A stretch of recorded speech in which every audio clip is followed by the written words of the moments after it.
So I met Leah 2020, Leah, right? When we Yep. did the mentorship with Anthony Lowe, and we connected, we clicked as much as everybody else in the family, the TPMC family. So yeah, why don't you tell everybody who you are, Leah, and what you do? Cool. So my name is Leah Stajcer, and I'm based out of Ontario, Canada. And I am both an orthopaedic physiotherapist and a pelvic health physiotherapist. So, like Yusra said, we met during the masterclass through Anthony Lowe. And so the last couple of years, I would say I am getting a lot more comfortable with being uncertain about lots of things that I had, programmed and trained myself to think were the right way to do things. So Yusra has kind of joined me on that journey. We both are very practiced now at challenging these biases and assumptions. So I'm excited about the chat today. Yeah, absolutely. And we can talk about this stuff for ages. And mind you, we don't agree on everything. And this is where the biases can come in. And guess what? It is okay. You know what I mean? It is okay to have different opinions and thoughts. But I feel like as long as it goes back to the evidence, right? And the evidence is not always black and white. There's so much in between, right? So today's conversation is going to be very much based around pregnancy and postpartum. And specifically, we are going to be looking at yours, right? And what I'm really interested in is because when you had your first baby, that was before we did the course, right? Before Anthony Lowe and all that stuff. So my curiosity is sort of going, okay, how was the second one different? Right. But my first question before we get into that, as a pelvic PT, what kind of messages do you often see? What kind of messages that really make you sad, that can make you even angry? What kind of messaging do your clients come with into your office, right? Yeah. So I would say both personally and professionally. Hmm. The main message, because Yusra had asked me this a couple days ago, just to kind of get our thoughts moving, and I think all of the messaging that frustrates me is around fragility. That pregnancy is innately fragile. That being pregnant makes you a fragile person, and so I think that it's also really sad when you see marketing techniques geared towards this vulnerable population who then use kind of marketing approaches to say, do this program or else, right? Get strong my way or else you're going to get a prolapse, a diastasis, a leaking, all of these things that are associated with some pelvic health concerns postpartum. That I would say is probably the most frustrating messaging that I see in pregnancy and in that kind of realm. And I would say just because really in the end, we can't promise any of these things, right? Like a lot of it comes down to factors that we can't control, like the birth, instruments used, your skin tissue, and like what's the flexibility there, your age, your overall health, all of these things that are less controllable, right? And yet we're seeing people being preyed on because of this physical element. It's sad. It makes me sad. Yeah, and again, it's very much around exactly what you said, Leah. Is do do A, otherwise you are sort of going to get B, C, D, and E, as opposed to saying, you know what, you can do A, which is perfect, but you can also do B, C, D, and E. All these amazing ways that you can do. Just find something that you're comfortable with, that you're happy with, right? Um, Talk to me about your experience, Leah, specifically. Now, in comparison between baby number one and baby number two from a pregnancy, was there any kind of difference there? Yeah, I mean, yeah, I'll talk quickly about it's kind of a long story and I'll try and sum it up as close as I can. I would say, before with my firstborn, I hadn't taken the masterclass. I was carrying on with a lot of the messages that I'd been taught. And so what I did was I tried to prepare as much as I could. My mom got sick around that time. So I thought the the more educated and the more prepared I can be, the better. So I'm going to be really careful with movement. I'm going to be really meticulous in the type of movement I choose, like stretches that other people had decided were kind of good for pregnancy and in that prevention of injury. And yeah, I think probably this has gone on even longer than just that pregnancy. I've been fearful of movement just because I'm a physio. We've been trained, to think that if you're not strong enough for this, then you can't do that. And we need to like build this up slowly, right? We need a foundation of hip strength before we can do X, Y, Z, deadlifts, that kind of thing. And so that's how I carried on in my first pregnancy. And you know what? It didn't matter how much I prepared for any of that. I came out of that birth experience, and of course, I feel teary. Go figure, alive. Just it didn't go the way that I planned, right? I couldn't have prepared any more for the outcome that I had with my first birth. I had fairly significant tearing, fairly significant pelvic pain. I did have leaking early postpartum, both urinary and once fecal incontinence. So, I mean, anyway, we'll keep those aside. But what I mean to say is, having gone through Antony's masterclass and challenging beliefs, and starting to ask myself, well, why did I do these stretches? Did I like doing them? Were they right for me? Did they really give me any like leg ahead on, what pregnancy, postpartum healing was going to be? So then moving into my second pregnancy, it was just my entire mentality around exercise had shifted as well. It's like I wanted to be strong for my little girl. I wanted to have the strength. I gained 50 pounds in my second pregnancy, and then I had a 30-pound toddler. That's a significant amount of weight increase to then be able to kind of do my day-to-day activity. And so I think it's always helpful for me to kind of remember that when I was pregnant. It's like, I need to train for this. Like, this is a lot of weight that I'm moving around constantly. My little girl could feel changes coming, or could feel that there was going to be a new addition, and she wanted to be on me all the time. So it's like, if I wasn't lifting decent weights around during my pregnancy, and I do understand that not everybody has that option, right? Based on energy levels, nausea, potentially some like high risk pregnancy stuff. Obviously, that's not an option for everyone. But for me, it just felt so empowering to just think like, I wanted to be strong. And as long as I was feeling safe in my body, I wanted to start questioning what it meant to be strong in pregnancy. And if for anyone that's followed me, I think I PR'd my deadlift in pregnancy, actually, which they say not to, but I was so hesitant before I got pregnant to even deadlift. I was just starting to do that. And so it's not like I was doing a crazy amount. I think I got body weight in pregnancy, my third trimester, but body weight in pregnancy was 50 pounds heavier than I had been.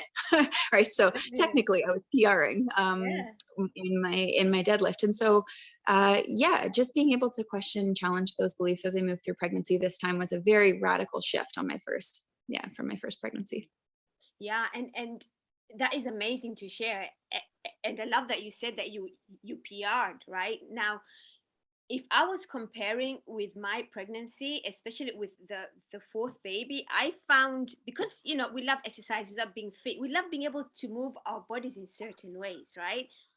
And then comes pregnancy, and it's almost like your body decides, I like this, I don't like that. Right?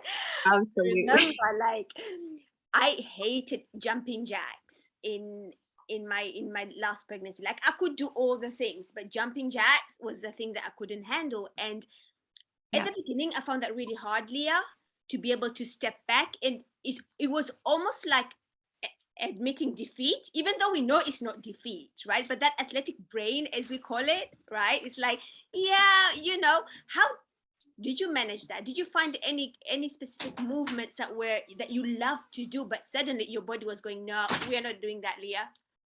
Yes. Yeah. So you actually helped me work through those feelings along with some other of Antony's kind of family.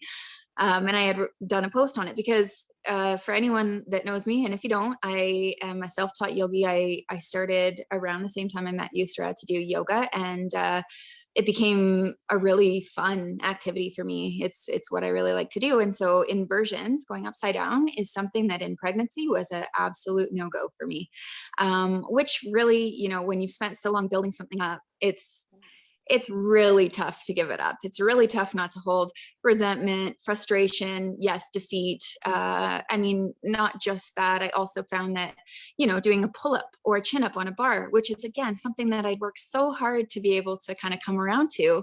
Well, all of a sudden in pregnancy, it felt terrible in my low back. It's like, it's just painful. I'd look down and see a fairly significant diastasis, which, yes, I am completely changed in that opinion as well. It's a natural adaptation that happens in more than 95% of pregnancies.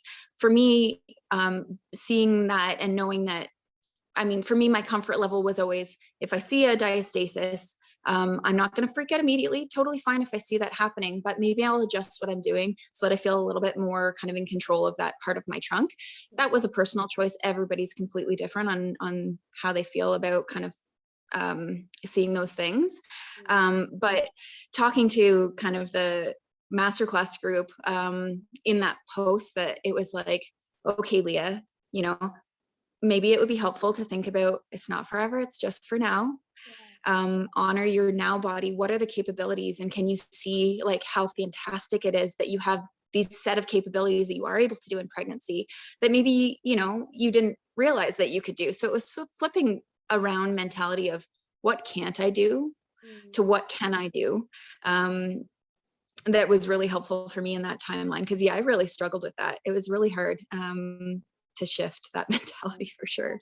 I can totally relate to that. And also I feel like sometimes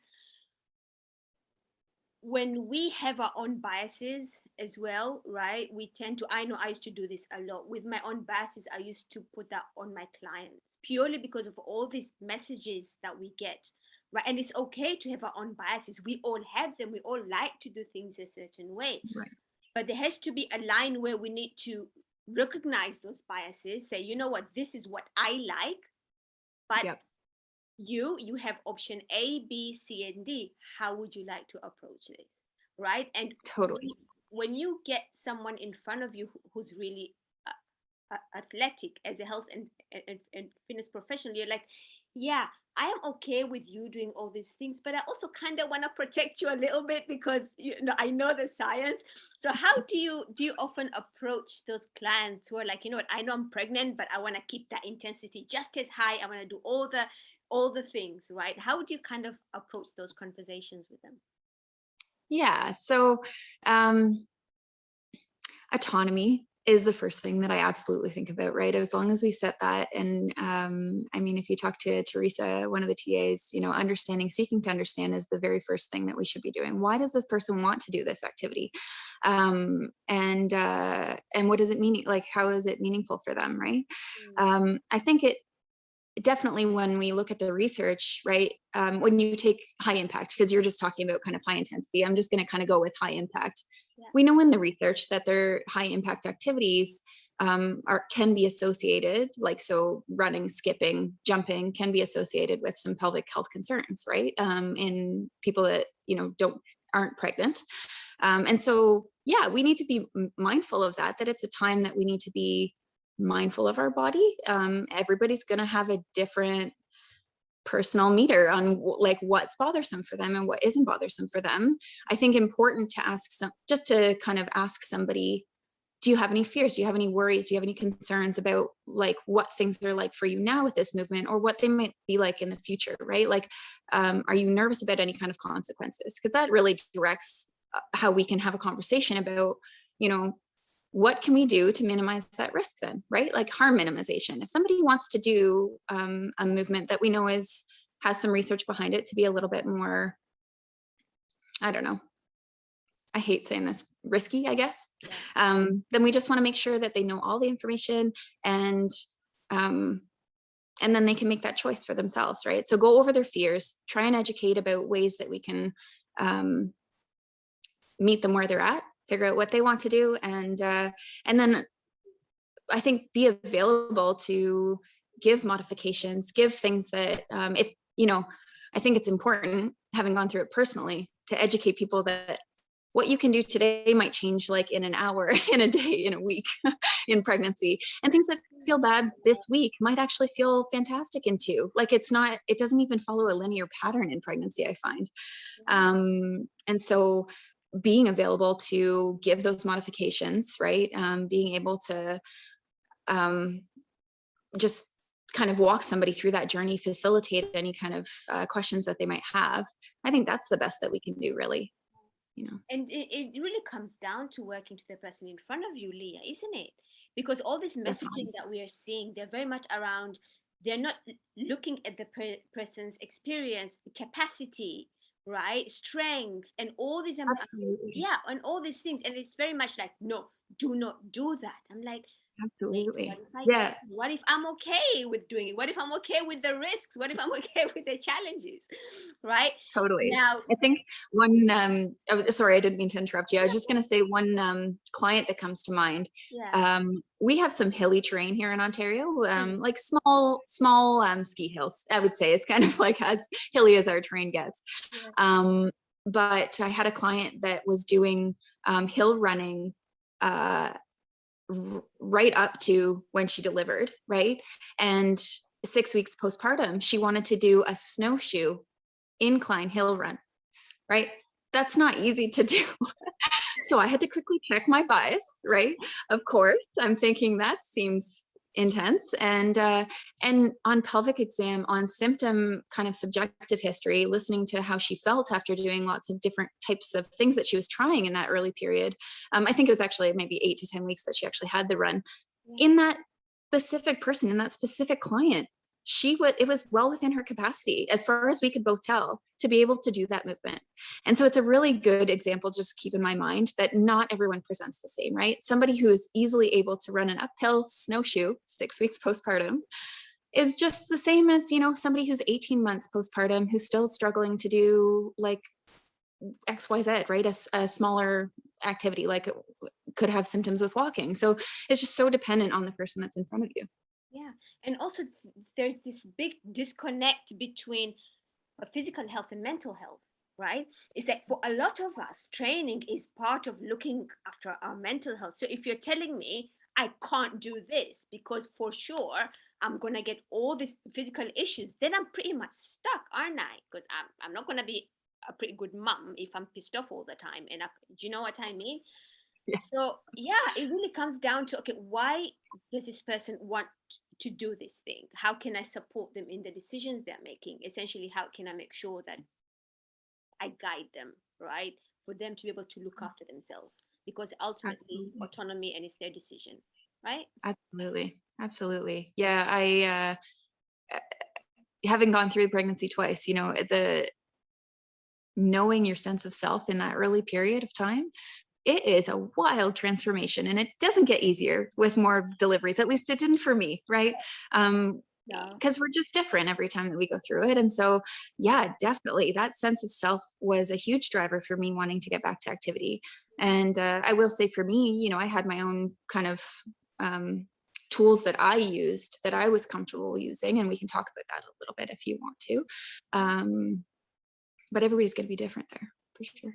Yeah, talk to us about some of the stuff that you use, because it could be helpful Yeah. for listening to this.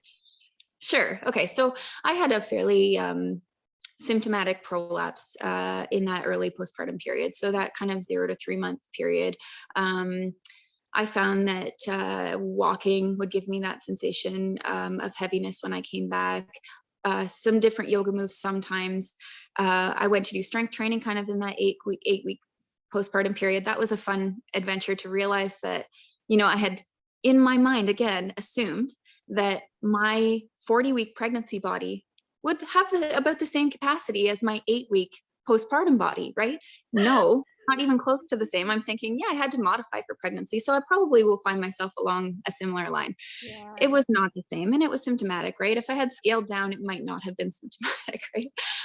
But for me in that period of time, I think that just like any area of our body, it's important to understand that there is tissue healing properties happening in those first 12 weeks, right? That's something that we really can't ignore. That's not to say, okay, so, I mean, you think 6 weeks tissue healing time, does that mean I don't do anything for 12 weeks? Absolutely not, right? That's not feasible either. Does it, unfortunately, I think that we also have to recognize that people, especially with societal norms of getting your body back, might have outside pressures to get right back to that heavy aggressive activity and might not be ready for it. So I think there is a point in educating women that there is this kind of tissue healing time to be mindful of, right? Just like an ankle injury. If you broke your ankle, then sure, we need to take that seriously, take some time off until you're kind of cleared for movement. But if it's an ankle sprain, so the fascia and the ligaments, then I'm going to see what your capabilities are, ask you about symptoms, slowly find ways that aren't symptomatic for you to be able to kind of get back to where you want to be. So it's no different for me from a physio perspective. Obviously, we're, adding hormones and lack of sleep and all of these things. But it all comes down to the same. Look at the person in front of you. It's never, ever going to be the same story.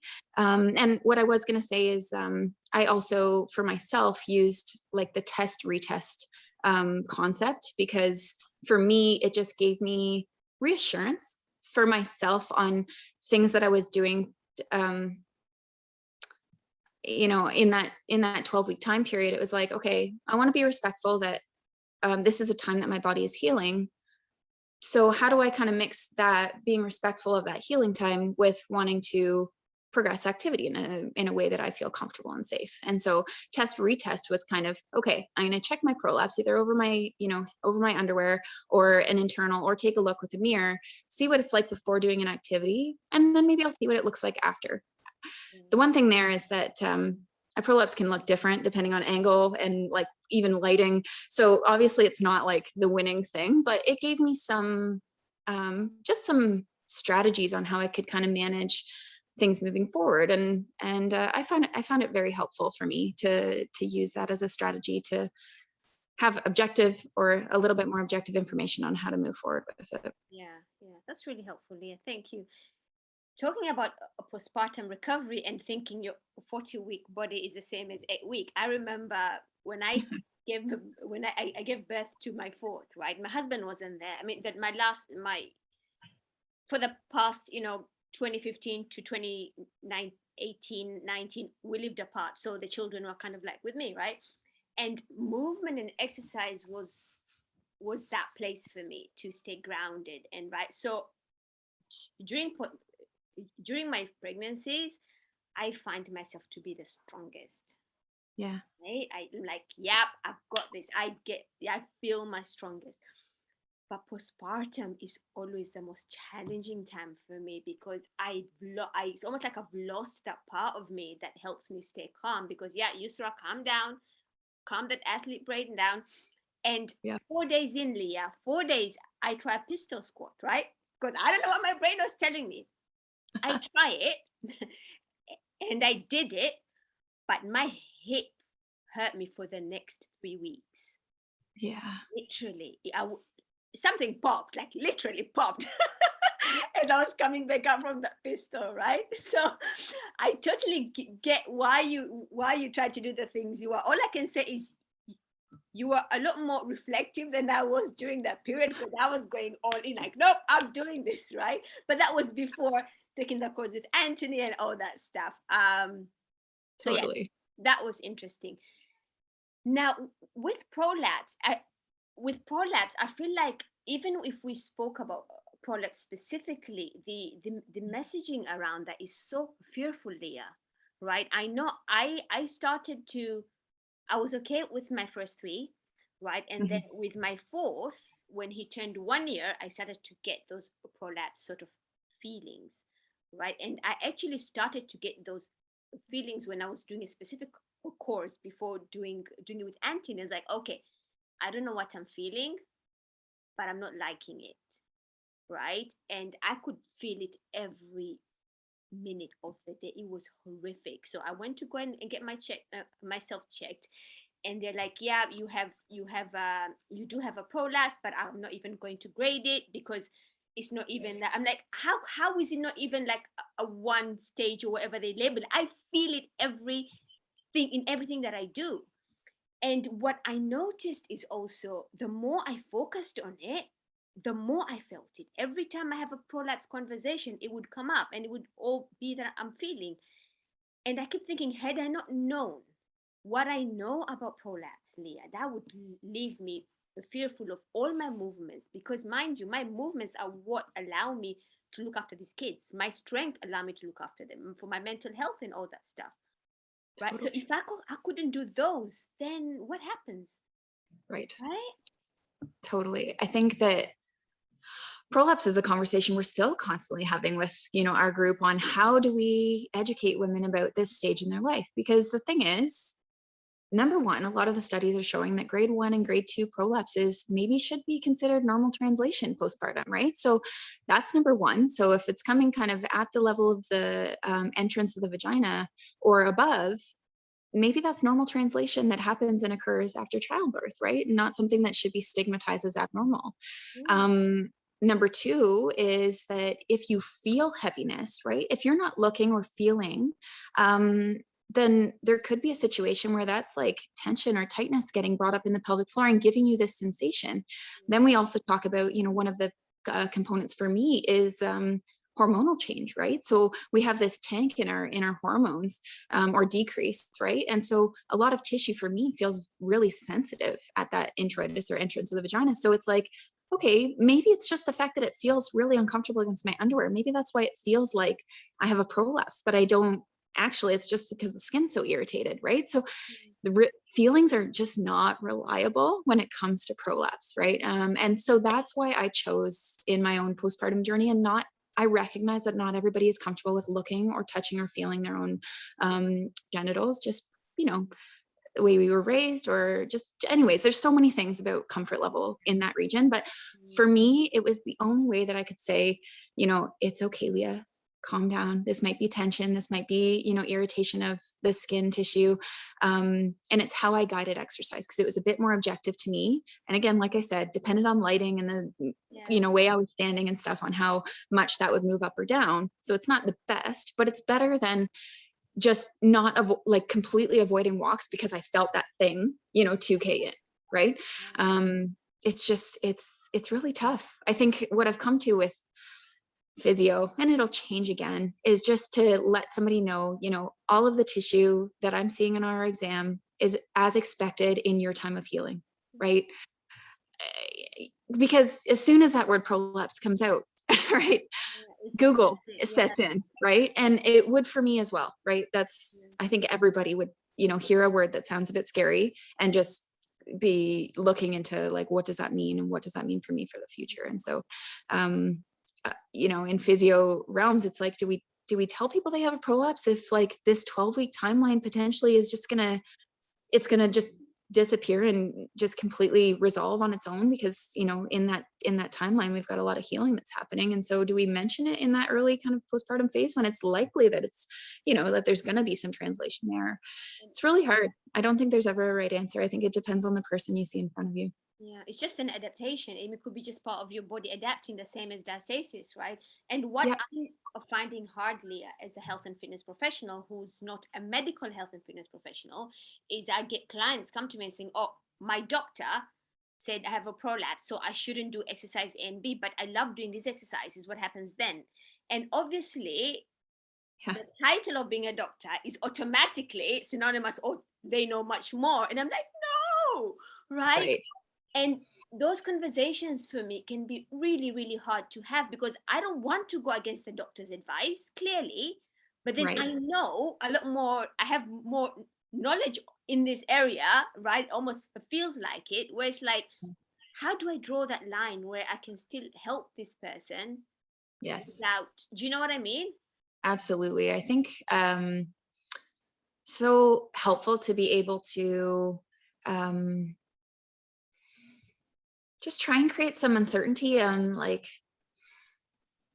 because what we know and what I see clinically in practice, and I think what research supports as well, is things that we commonly associated with, intra-abdominal pressure and things that really push things down, they just don't like it as actually doesn't compute when we put an intravaginal probe in, right? Like what we think a curl up is, that's kind of like a sit up motion is going to be the highest in intra-abdominal pressure, but no, wait, it's like, I think the one study says that it's like less than walking. And so it's, Yeah. and so I think creating that uncertainty, and that's where, again, test, retest, if somebody is comfortable with that, can really be a helpful tool. Cause then it's like, even if they're holding above their underwear, or on their own in their own time, doing an exercise that they love and seeing like, oh, I actually don't have translation there. Or in fact, I have a lift happening, a pelvic floor contraction that's supportive for me. So guess what? The things I love to do are actually Yeah, helping me recover, right? I think exactly. Yeah. that's a really bright light to shine on somebody that, is missing something that, again, really defines themselves, like their identity, especially in a time when the identity part is a little hard to find.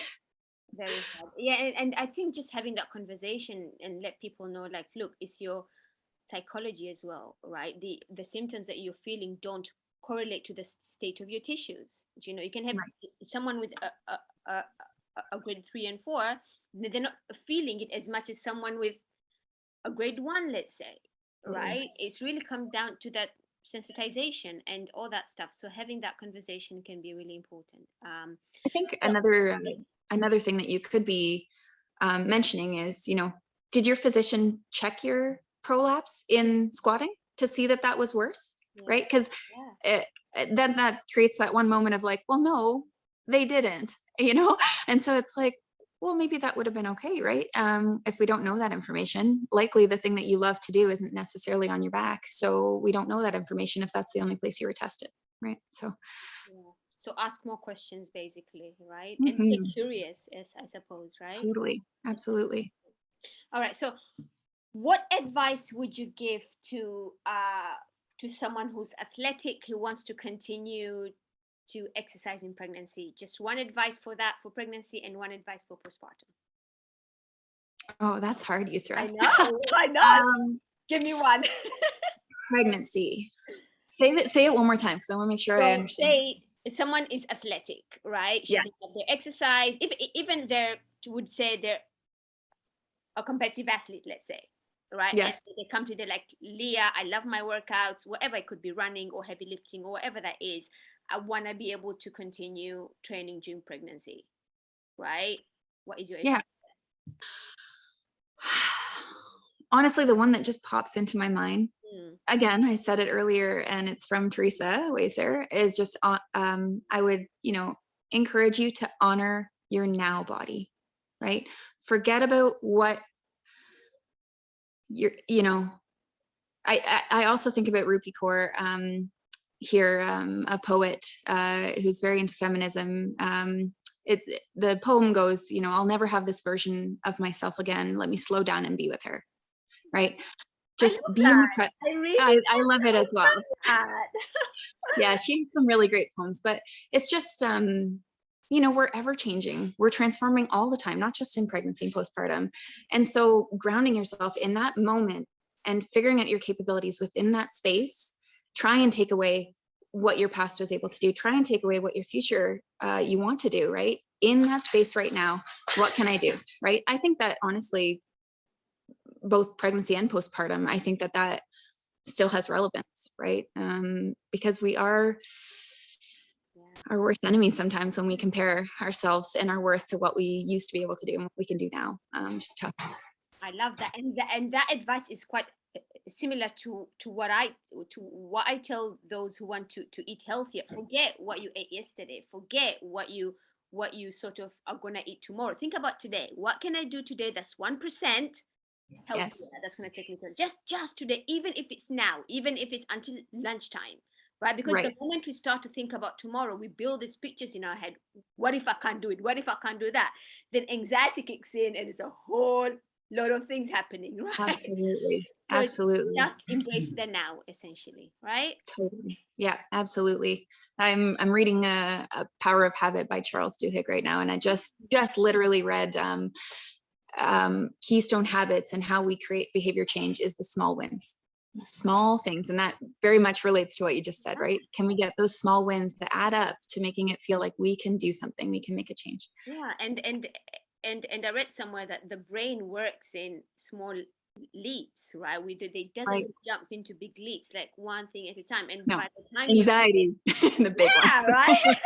By Yeah. the time you look back, you're like, hey, I've changed my life in so many ways, and it didn't feel as hard as I thought it would, right? Oh yeah. Um, When my first couple days doing yoga, where I practiced every day for 10 minutes, just that's all I did. Didn't matter what I was doing. If you had asked me, are you going to pistol squat in half a year? I would have laughed in your face. I would have. So yeah, definitely those small wins are how you get where you're you going. got your pistol the other day. I saw that. How Yes, did I it did. feel? Yeah, it felt good. Still working on my right side, but the left side's coming. So that's good. Oh, yep. I'm just going to grab my baby. Just hang on one second. All right.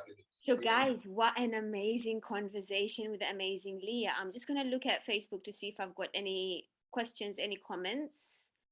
Yeah, If you no have any problem. questions, pop in your questions.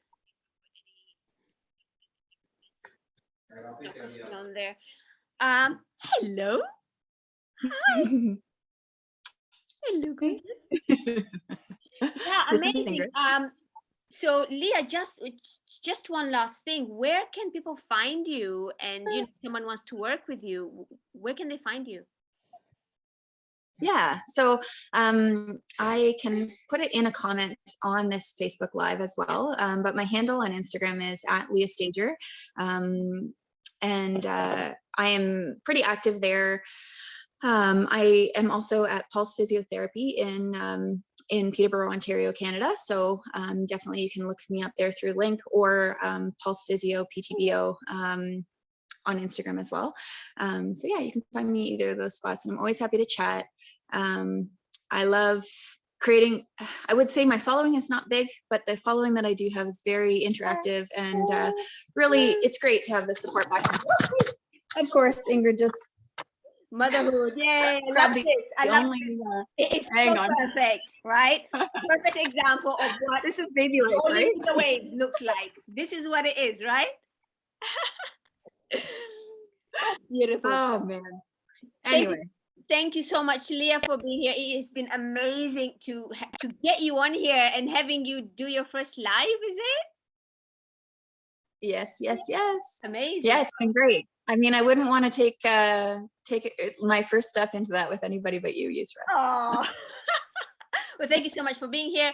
We are going to catch up soon. And guys, if you have any questions, any queries, please.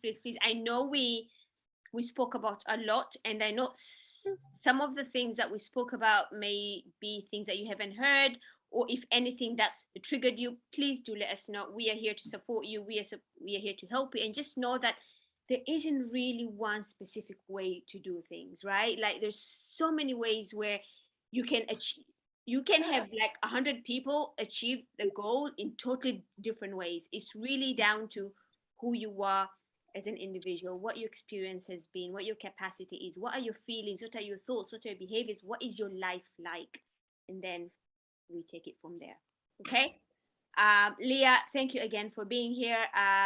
Guys, until next time, catch you soon. Okay, bye for now. Thanks, you.